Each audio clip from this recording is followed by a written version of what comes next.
que,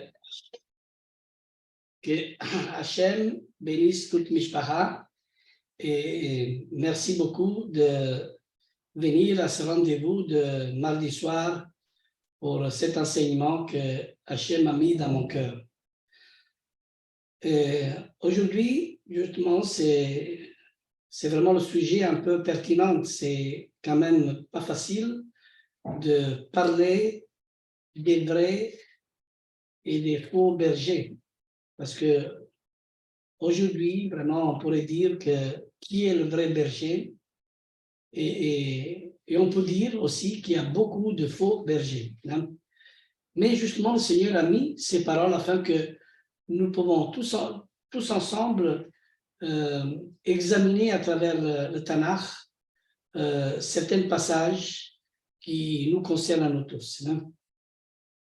Et c'est vrai que c'est très important de parler de ce sujet. Et aujourd'hui, je crois que j'ai choisi la bonne part, comme nous tous. Et la bonne part, c'est Hachem. Et ayons un cœur à cœur avec le Seigneur comme au premier jour de la création.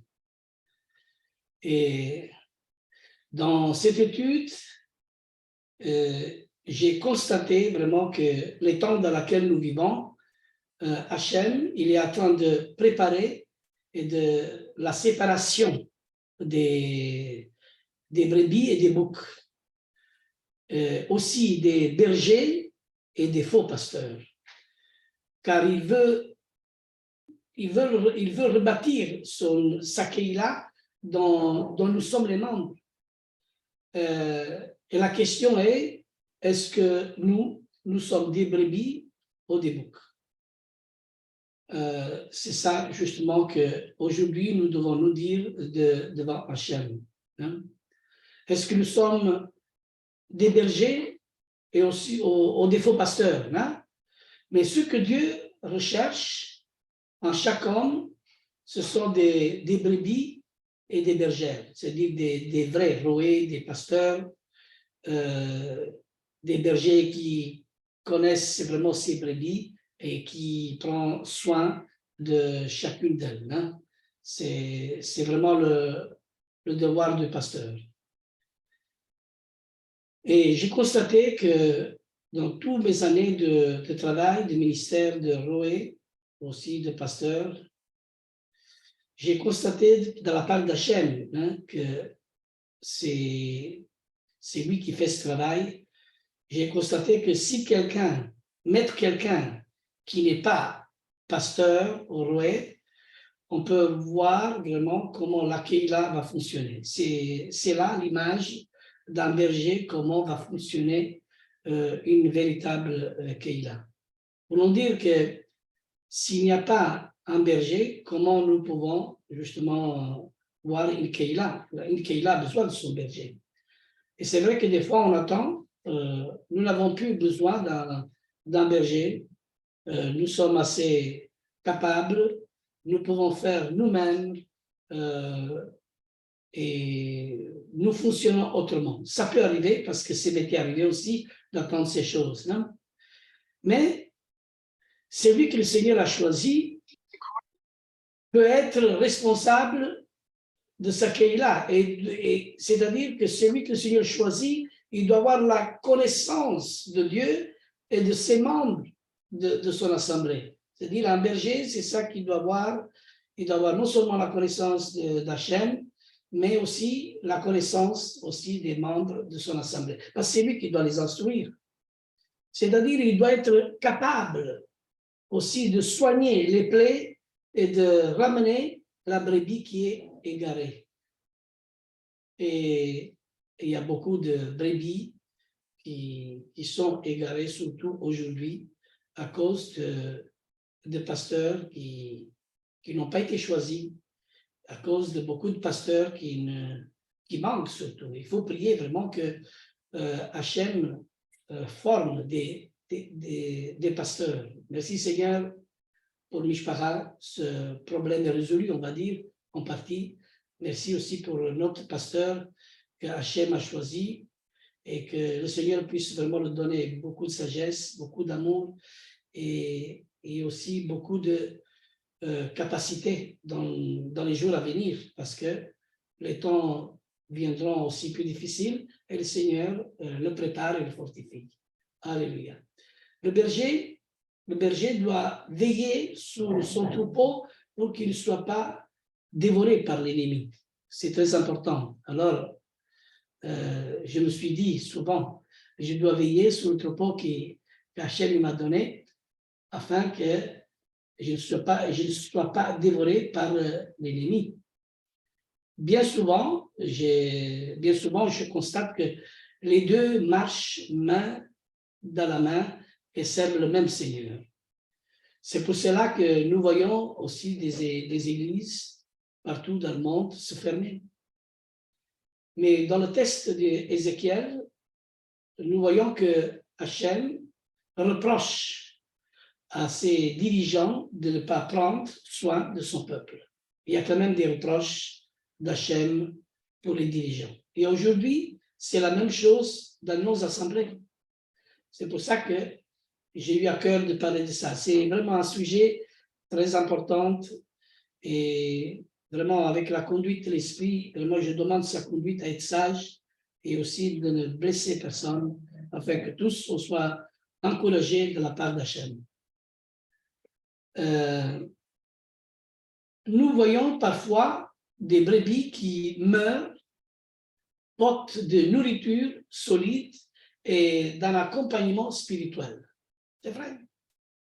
Il faut donner la nourriture, des fois il est très solide, mais il faut donner vraiment un accompagnement spirituel. Et le berger doit prier pour chaque brebis du troupeau dont il est responsable. Il doit la visiter, sinon c'est une brebis isolée du troupeau. Vous imaginez la responsabilité du roi.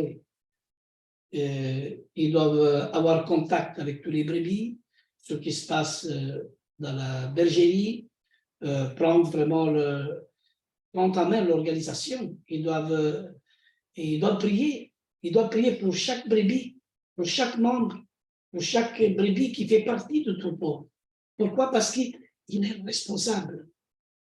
Et après ça, bien sûr, il doit le visiter, mais on peut aussi utiliser d'autres moyens, comme par exemple, aujourd'hui, la technique qu'on a aujourd'hui, on peut téléphoner, on a des caméras, on a des vidéos, mais ça fait plus plaisir, c'est plus joyeux, vraiment, rendre visite, prendre la voiture et aller vraiment les trouver. C'est-à-dire, Dieu, Hachem, à ce moment-là, est obligé d'intervenir pour prendre le relais. C'est ce que nous lisons dans Ézéchiel chapitre 34. Regardez pourquoi Hachem, lui, il doit prendre vraiment le relais. Regardez Ézéchiel chapitre 34, de 11 à 17. Et quelqu'un qui veut bien lire, j'aime bien qu'on puisse lire ce passage, Ézéchiel chapitre 34, de versets 11 à 17. Bruno Rossella, elle lit très bien. Est-ce que tu veux bien le lire? Pasteur, c'est Ézéchiel. Ézéchiel 34. 128. Versets 11 à 17. Voilà, 11 à 17, et tu m'as dit c'est le chapitre 34.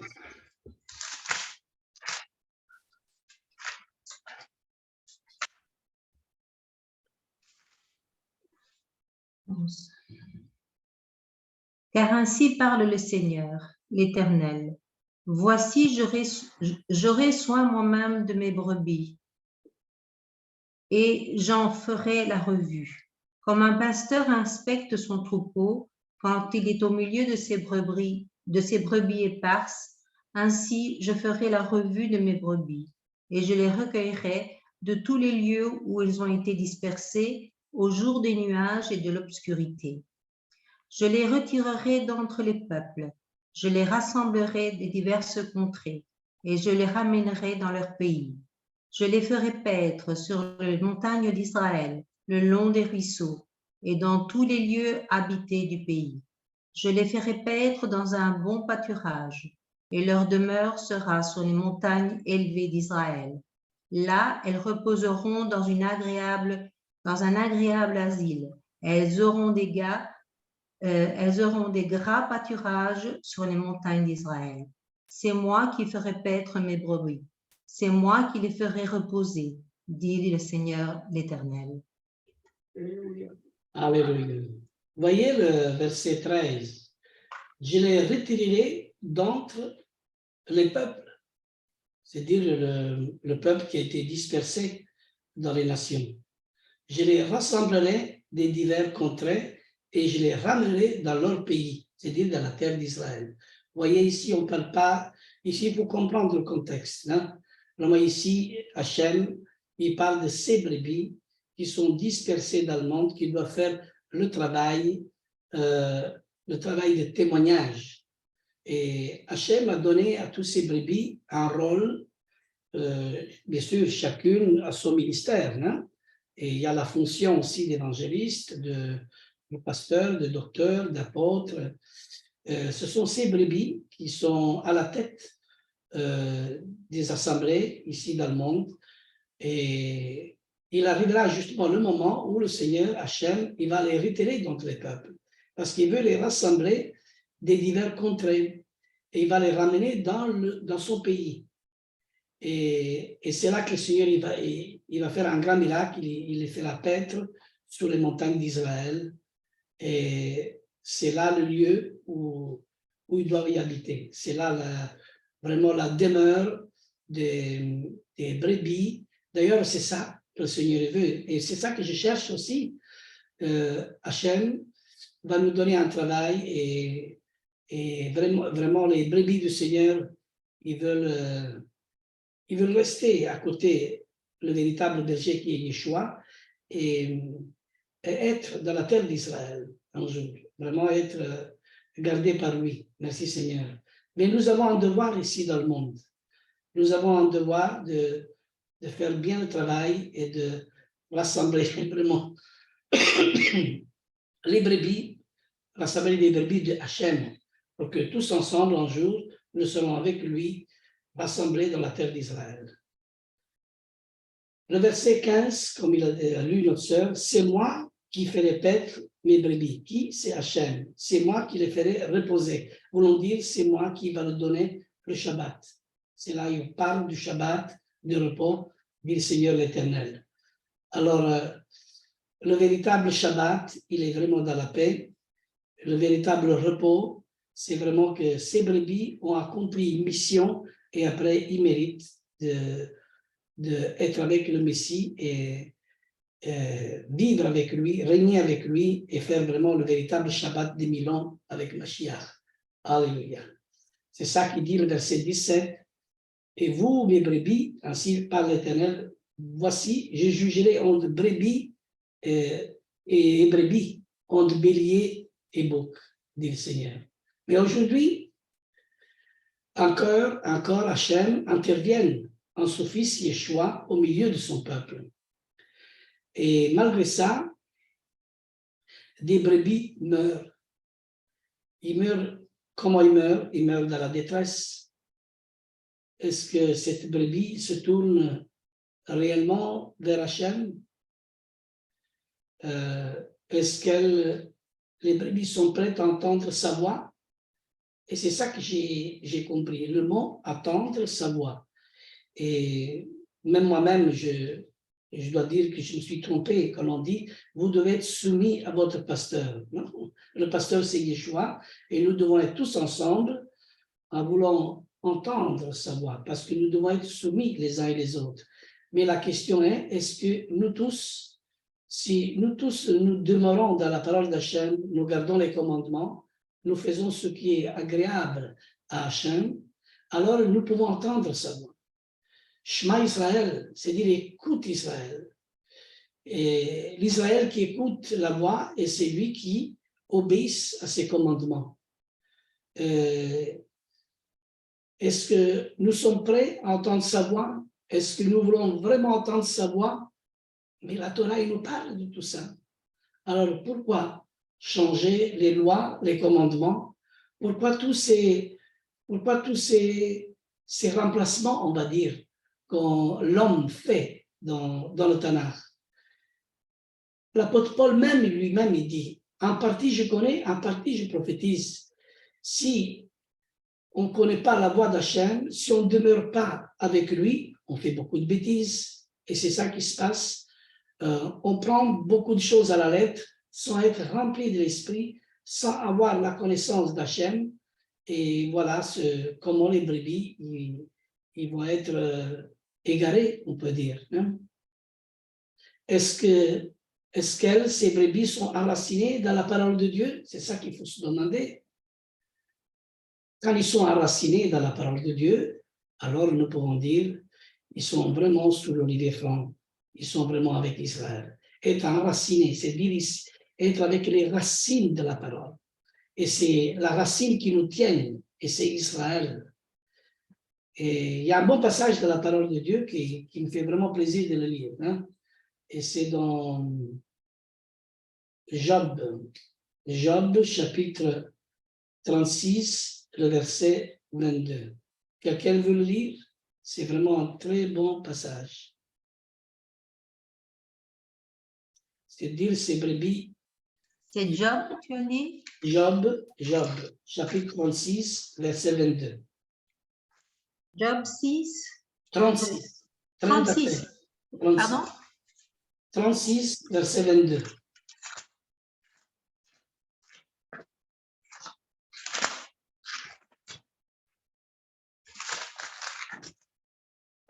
Verset 22. Job 36, Voilà.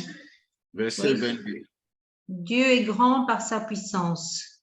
Qui saurait enseigner comme lui? Qui lui prescrit ses voies? Qui ose dire tu fais mal? Souviens-toi d'exalter ses œuvres, que célèbrent tous les hommes. Tout homme les contemple, chacun les voit de loin. Dieu Amen. est grand, mais Amen. sa grandeur nous échappe. C'est bien, Alors, Dieu se montre ici dans ce passage sublime par sa force. Et comme notre sœur vient de lire, mais qui saurait enseigner comme lui? Qui est capable aujourd'hui d'enseigner la parole d'Hachem? Qui est capable? C'est pour ça que Yeshua avait bien dit, quelqu'un qui veut enseigner, il doit être rempli de son esprit. Il faut que la Ruach HaKodesh rentre en lui. C'est ça qu'il a ordonné à ses disciples. Il a dit à ses disciples de ne pas se éloigner de Jérusalem, jusqu'au moment que tous les disciples soient remplis de la Ruach HaKodesh. Et bientôt, dans cette fête de Shavuot, le don de la Torah, c'est aussi le don de l'esprit.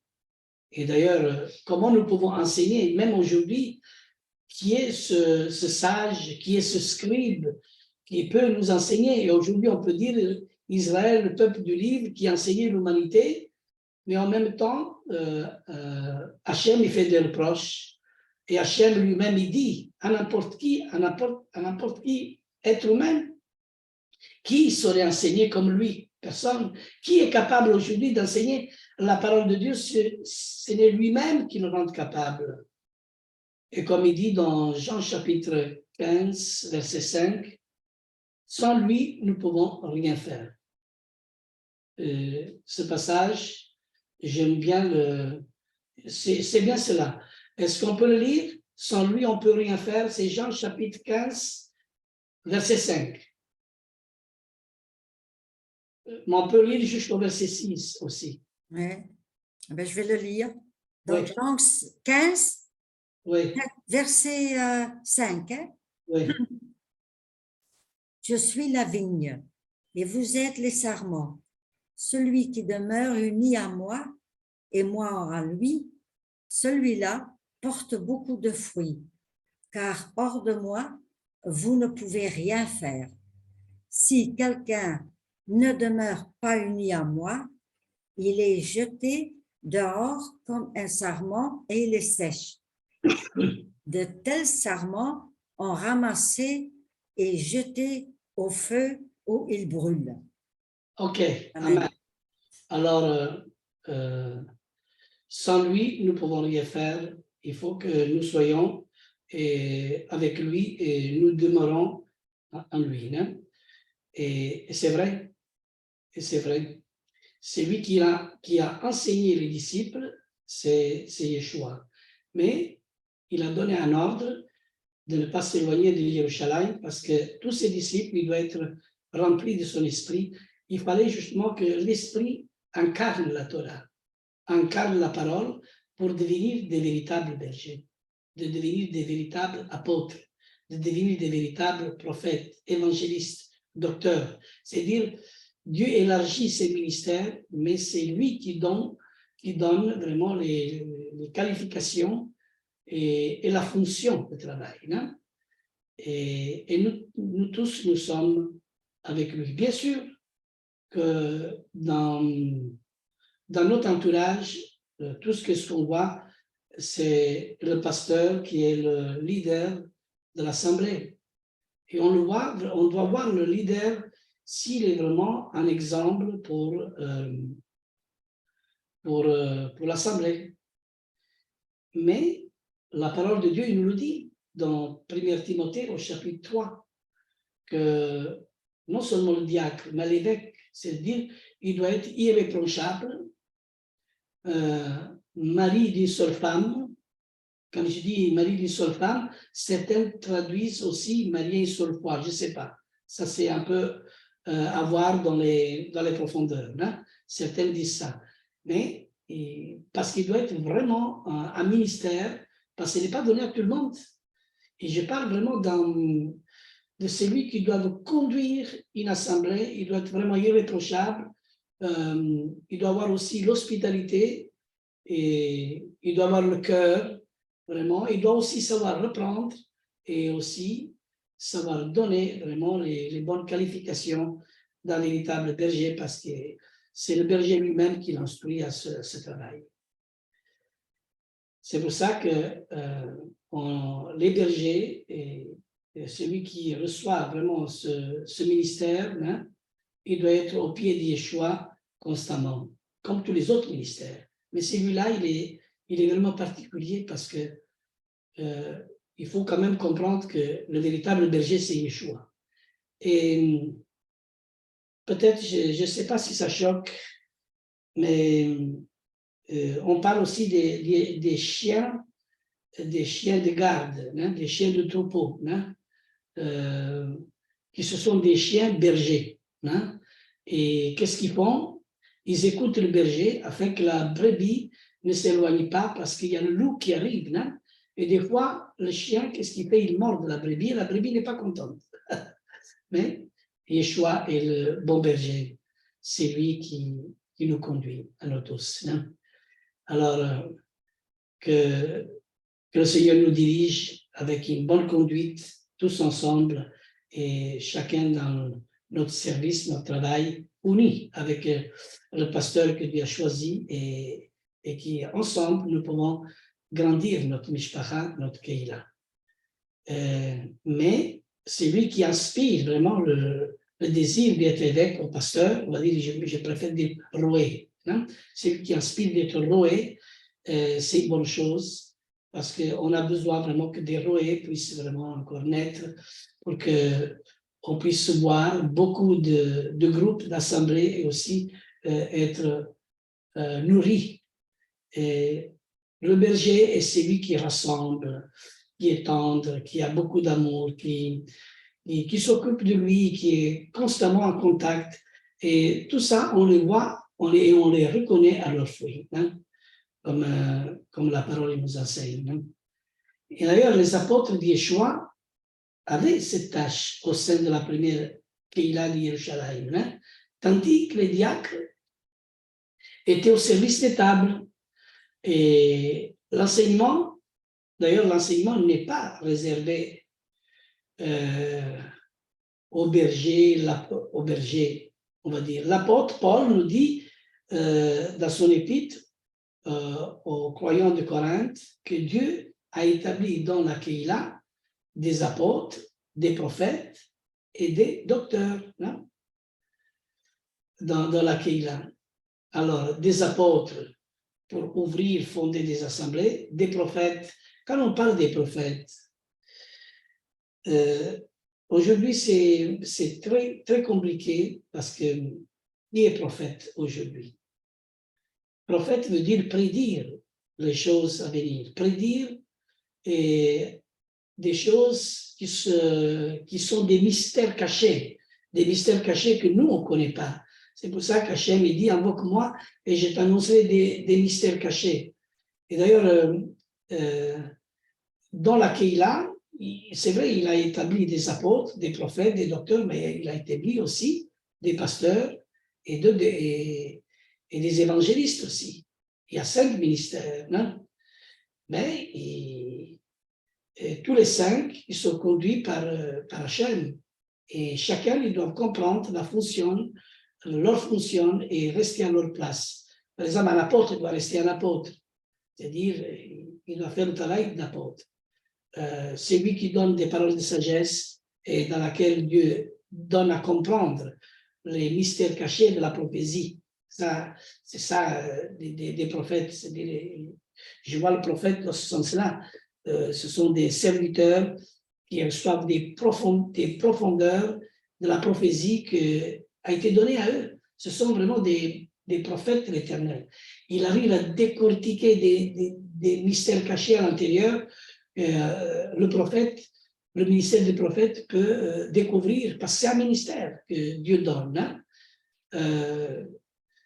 Et tout ce qui est révélation de la part de Dieu, tout ce qui est révélé de la part d'Hachem est correct et est conduit par Dieu.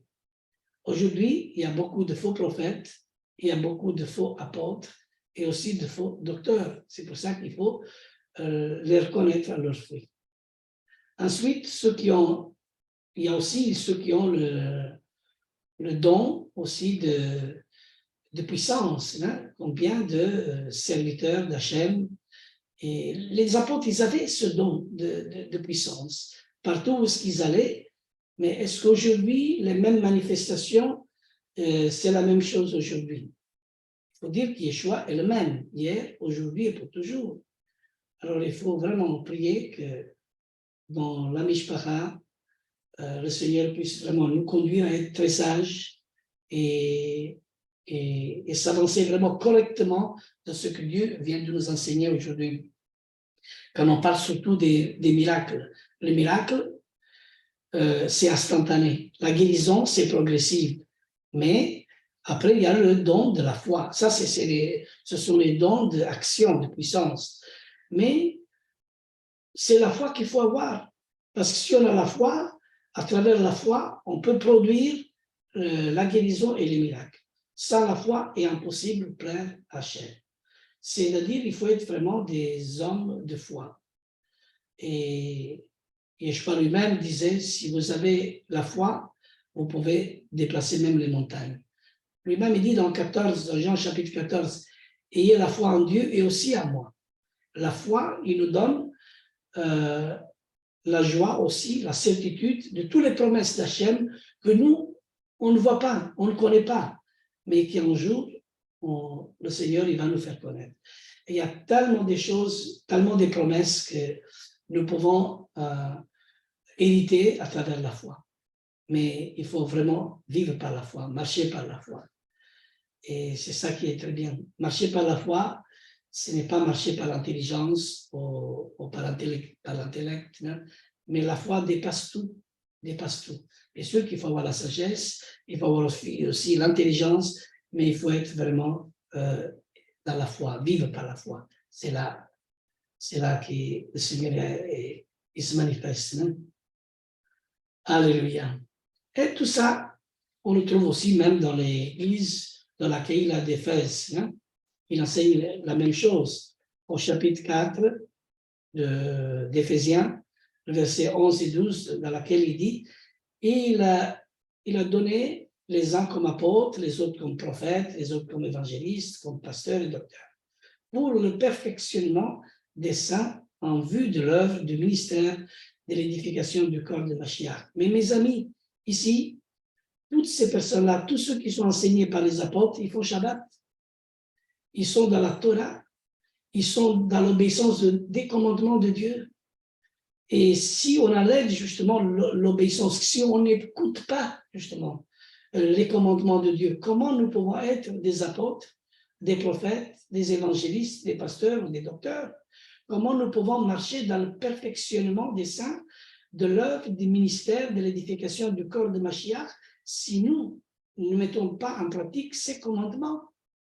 Moi, je crois au Dieu d'Israël et il n'y a pas un autre Dieu. Mais aujourd'hui, il faut faire même très attention l'enseignement des vierges qui sont folles et aussi j'appelle aussi du peuple juif de la théorie des branches qui ont été coupées de l'olivier franc. Vous me comprenez? C'est-à-dire qu'il y a eu une part de juifs qui ont été retranchés, c'est-à-dire qu'ils ont été coupés dans leur propre olivier. Mais Dieu va faire un miracle que par après, ils vont être réintégrés dans leur propre olivier. Mais à ce moment-là, on va les écouter. Au moment où eux, ils vont se réintégrer dans l'olivier franc, dans leur propre olivier. Ça va être la résurrection des morts. Mais tant qu'on est séparé de Yeshua, qu'est-ce qu'on va écouter? Et de l'autre côté, qu'est-ce qu'on peut écouter sans racine, avec un Messie grec?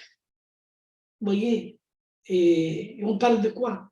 C'est pour ça que, mes frères et sœurs, il faut vraiment faire attention aujourd'hui qui est vraiment le véritable berger, ou un berger, ou quelqu'un qui conduise une assemblée. C'est pour ça qu'on arrive maintenant dans un cadre messianique. On dit messianique juste pour se faire connaître. Il y a messianique et messianique aussi partout, comme on dit là. Mais les véritables serviteurs, ils sont humbles et doux de cœur. Ils demeurent dans la parole, ils écoutent la voix d'Hachem et ils mettent en pratique la parole de Dieu. Ils sont irréprochables dans l'esprit, dans l'âme et dans le corps. C'est-à-dire, leur esprit est en contact toujours avec l'esprit de Dieu. Leur âme, il est purifié dans l'émotion, dans la volonté, dans la raison, dans l'intellectuel, dans les sentiments. Et il faut purifier toutes ces choses pour découvrir nous-mêmes qui nous sommes à l'intérieur. Et il faut surtout purifier aussi notre corps avec la vue. La vue, ça veut dire quoi? Faisons attention de ce que nous regardons. C'est-à-dire, aujourd'hui, il y a beaucoup de croyants qui regardent des films de pornographie et tout ça, où ils sont attirés à toutes des choses sales. Hein? Il ne faut pas voir vraiment avec les yeux de l'esprit et être dirigé vraiment avec des yeux de l'esprit.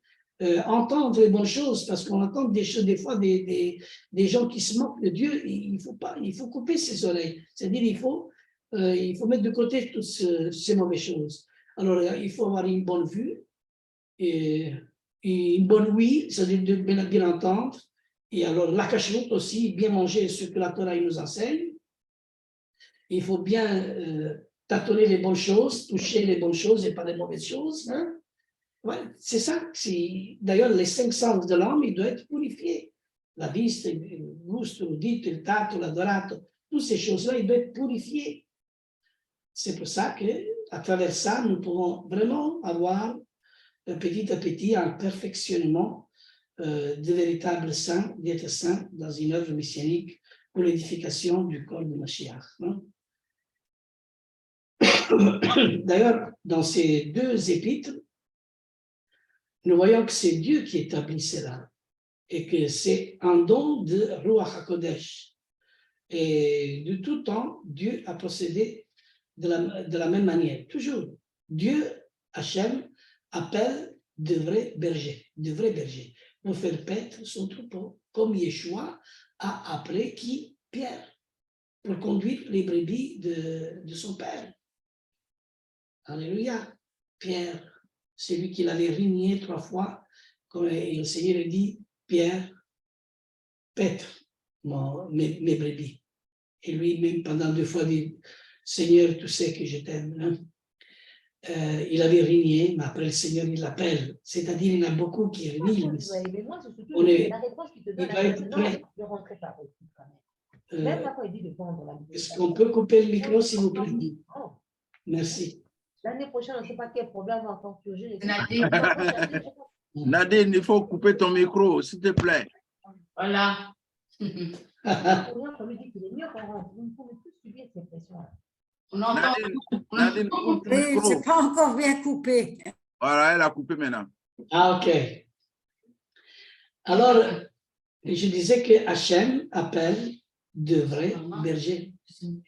De vrais bergers qui n'ont pas le cœur à l'argent, mais qui ont le cœur vraiment à Hachem et le servir comme Hachem, il les appelle, non? Pour faire paître son troupeau comme Yeshua a appelé Pierre, on a dit. Hein? Pierre, vous savez qu'est-ce qu'il a fait Pierre? Non? Il était, c'était au moment de l'arrestation de Yeshua, il se trouvait au milieu d'un feu. Et justement, il y avait des moqueurs tout autour. Hein? Et là, on a posé la question à Pierre, mais c'est toi? Et toi, tu n'es pas un de ses disciples, tu n'étais pas un disciple de Yeshua? Eh bien, il a dit, je ne le connais pas. Il a dit au mieux. Voyez? Et le psaume 1, qu'est-ce qu'il dit? Heureux l'homme qui ne s'assit pas en compagnie avec les moqueurs. Et voilà qu'est-ce qu'il arrive. Même à Pierre, qui était le disciple de Yeshua, il était arrivé à devenir le Messie. Vous imaginez, nous? Et ça peut arriver, non? Alors, c'est pour ça que il faut vraiment demeurer dans la parole. Non? Mais le berger, comme la brebis, doit être obéissant à la parole de Dieu. C'est ça qui est bien. Écoutez la parole. Alors, les brebis, ils ne doivent pas être soumis au pasteur. C'est une erreur que j'ai fait, des fois je le dis. Ils doivent être obéissants à Hachem et doivent écouter la parole du berger qui est conduit par le Seigneur. Il doit écouter la parole du berger. Parce que si le berger, il est là pour conduire la bergerie, il doit l'écouter. Ce n'est pas la même chose d'être soumis. Mais ils doivent écouter. Écouter, si on écoute vraiment le berger, on est soumis au ministère qui vient de Dieu, que Dieu a placé. Vous comprenez? C'est ça le choix de Dieu. C'est le choix de Dieu. C'est ça que je voulais dire. Et souvent, quand je le dis, des fois, je me trompe. Et comme le français n'est pas mon art, des fois, je fais des erreurs. Mais je rectifie, c'est ça. Normalement, c'est comme ça. Non? Alors, Hachem vraiment nous donne vraiment un bon discernement. D'ailleurs, l'apôtre Paul enseigne à Timothée sur ce que doit être un pasteur, non? Un roé ou un diacre. Non? Regardez chapitre 3, versets 1 à 16. C'est une belle lecture qu'on va faire. Non? C'est Timothée. Timothée, chapitre 3, de 1 à 16. Une belle lecture. OK. Si Rosella, tu veux lire?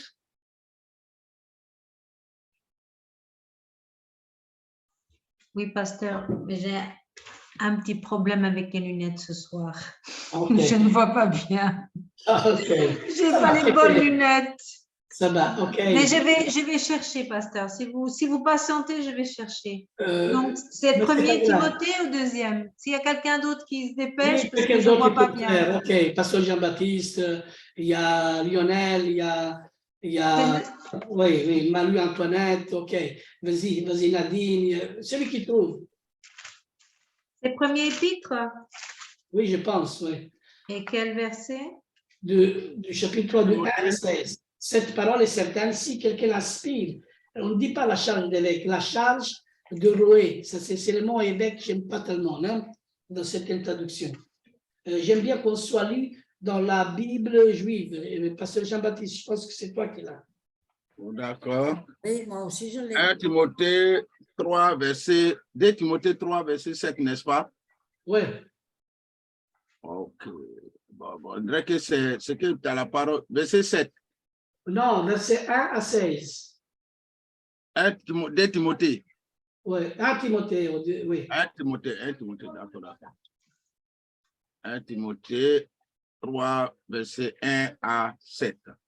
Voici une déclaration qui est digne de confiance. Si quelqu'un aspire à la fonction de leader dans l'assemblée, il désire une œuvre qui en vaut la peine. Excusez-moi, le mot leader, c'est pas bon non plus. J'aime pas ça, ça fait trop. Si quelqu'un aspire la charge vraiment de rouer, de conduire, de conducteur de l'œuvre. C'est ça que je préfère. Hein? OK. Là, c'est livre second, alors. Là, c'est le livre de livre second qui peut nous parler de ça. Livre second, le livre de livre second, chapitre 1.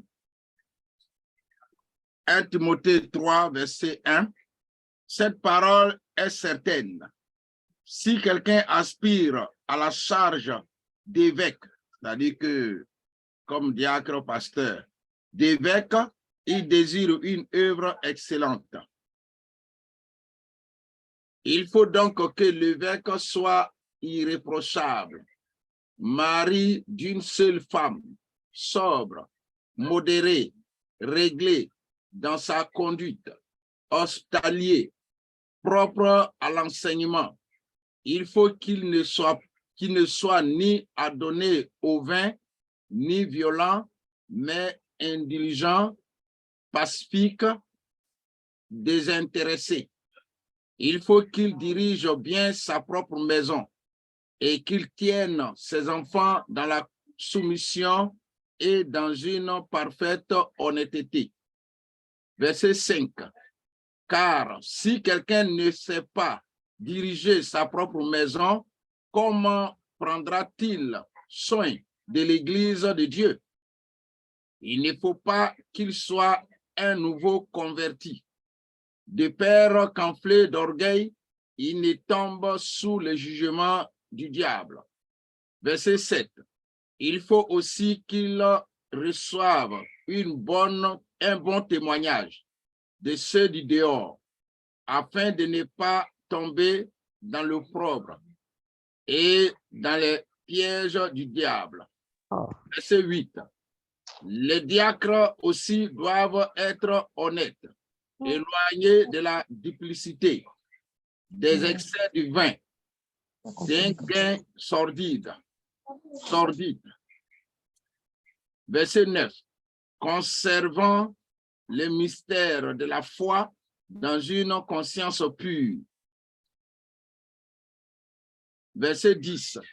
Qu'on les éprouve d'abord et qu'ils exercent ensuite leur ministère s'ils sont sans reproche.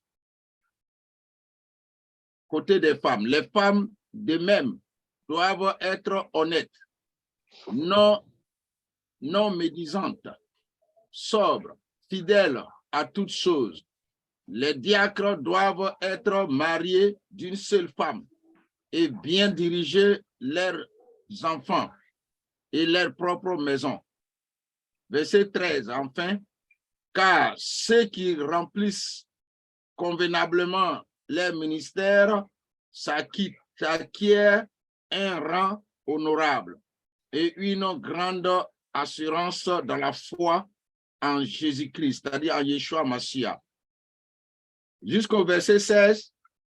Oui. Le verset 14.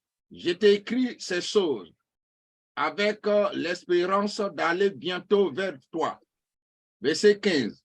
Mais si je tarde, tu sauras comment il faut se conduire dans la maison de Dieu, qui est l'église du Dieu vivant, la colonne et l'appui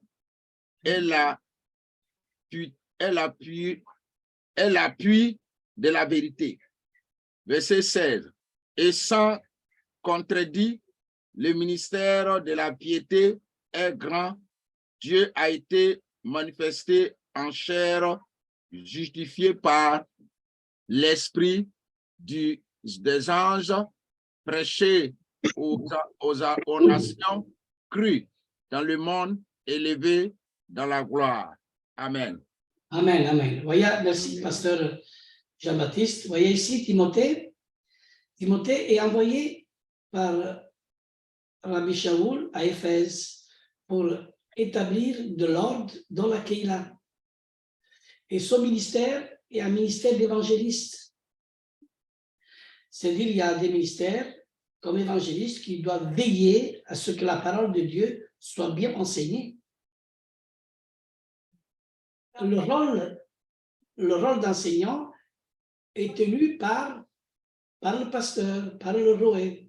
Il faut donc que le pasteur soit irréprochable, mari d'une seule femme, qu'il soit sobre, modéré, comme on a lu, qu'il a une bonne conduite, qui est hospitalier, surtout l'hospitalité, et aujourd'hui, il est vraiment à désirer, et propre à l'enseignement. Hein? Nous pouvons dire merci pour Mishpara, ce n'est pas désiré. Chez nous, c'est vraiment la famille qu'on se réunit. Quand je dis c'est à désirer, parce que je vois que tout ça, ça se perd, et c'est pour ça qu'il y a beaucoup de keilotes, d'assemblées qui se ferment, parce qu'on n'exerce plus l'hospitalité, et tout ça, ça se perd, tout ça se perd, parce que tout ça, c'est très important, fait partie vraiment de la famille. Comme il dit dans 1 Timothée, chapitre 4, versets 13 à 16, hein? Ainsi, comme il dit, jusqu'à ce que je vienne, ainsi que par l'évangéliste, comme il dit, ainsi, jusqu'à ce que je vienne, applique-toi à la lecture, dit Paul à Timothée, applique-toi à l'exhortation, à l'enseignement, c'est-à-dire que Paul exhorte Timothée et il dit, applique-toi. Hein? Et après, il dit, ne néglige pas le don qui est en toi, le don qui est en toi, et qui t'a été donné par prophétie avec l'imposition des mains de l'Assemblée des anciennes. Occupe-toi de ces choses, donne-toi tout entier en elles afin que tes progrès soient évidents pour tous. Après, même le verset 16, il dit « Veille sur toi-même et sur ton enseignement ». Et ça, c'est quelque chose où tous les pasteurs doivent faire attention. On doit veiller nous-mêmes et aussi sur l'enseignement, de persévérer dans ces choses, car en agissant ainsi, tu te sauveras toi-même et tu sauveras aussi ceux qui t'écoutent. Vous voyez, comme la parole d'Hachem, il nous donne l'enseignement. Et plus loin, dans Timothée, nous voyons ainsi que les anciens ont ce service-là. Hein? Dans 1 Timothée, chapitre 5, le verset 17 et 18, il dit que les anciens qui dirigent bien soient jugés dignes d'un double honneur. Hein? Et ça, c'est la parole d'Hachem qui le dit. Ça, je l'ai remarqué en Afrique, vraiment le double honneur, comment les fidèles dans l'enseignement. Il y a ce respect, c'est une autre culture, chose qui manque dans l'Occident. Hein? Surtout ceux qui travaillent à la prédication et à l'enseignement. Je ne vais pas dire tous, mais il y a aussi ceux qui honorent, de double honneur aussi, les enseignants, mais il n'y en a pas beaucoup, il y en a peu ici en Occident. Si on donne le regard en général, ça manque vraiment beaucoup. Et Tite est également envoyé par Paul en Crète pour le même rôle que Timothée. Ici, on parle de Tite. Et déjà au temps des premiers croyants, nous voyons qu'il y a eu du désordre, et c'est là, la guerre, c'est là, aujourd'hui, ne change pas. C'est-à-dire, c'est toujours la même chose. Tite comme Timothée doivent veiller à l'enseignement. Et même nous. Et tous les deux, ils étaient des jeunes hommes, mais ce n'étaient pas des jeunes dans la foi. Ils étaient quand même solides. Et Paul les a choisis par intermédiaire de Paul pour éviter des égarements. C'est pour ça que les responsables, combien de fois je parle avec pasteur Jean-Baptiste et aussi avec d'autres pasteurs, pourquoi je parle pour éviter les égarements. C'est-à-dire, c'est un responsable, justement, il doit veiller autour des autres responsables qui ont été choisis pour travailler dans l'œuvre, et c'est pour ça que je donne cet enseignement, que Mishpacha puisse vraiment être une famille d'exemple et qu'on puisse travailler main dans la main les uns avec les autres, hein, en écoutant la voix d'Hachem. Hein. C'est dans ce sens-là que je veux m'exprimer. Et je vois dans ce cadre, dans ces deux lectures, que le rôle de l'évangéliste est de reprendre certains serviteurs au serment de la Keïla. C'est-à-dire, même, il faut les reprendre comme la parole de Dieu nous enseigne. Mais ça peut arriver que le pasteur, il n'est plus écouté. Ils ne veulent plus de pasteur. C'est-à-dire le pasteur là n'a plus sa place, il doit partir. C'est-à-dire qu'il ne doit plus rester là-bas parce que les fidèles ne veulent plus l'écouter.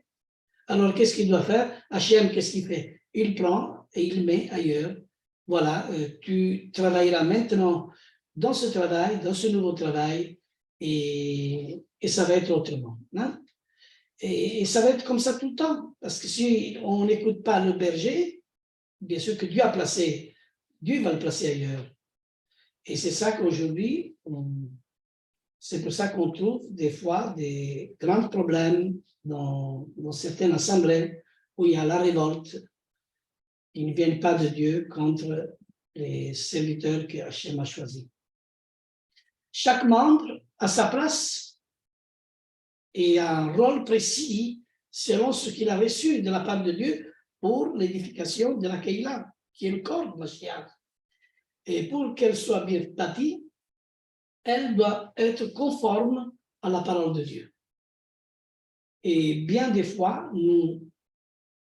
je m'aperçois que les églises ne sont pas conformes parce qu'elles manquent. Il manque vraiment de diacres, il manque de pasteurs, il manque d'évangélistes, il manque de ministères. Et s'il n'y a pas de ministère dans une Keïla, oui, il y en a beaucoup peut-être qui ont des capacités pour enseigner, mais aujourd'hui, plusieurs travaillent individuellement. On ne peut pas travailler individuellement. Chacun fait son petit travail individuel, ce qui, des fois, on arrive à voir ces choses.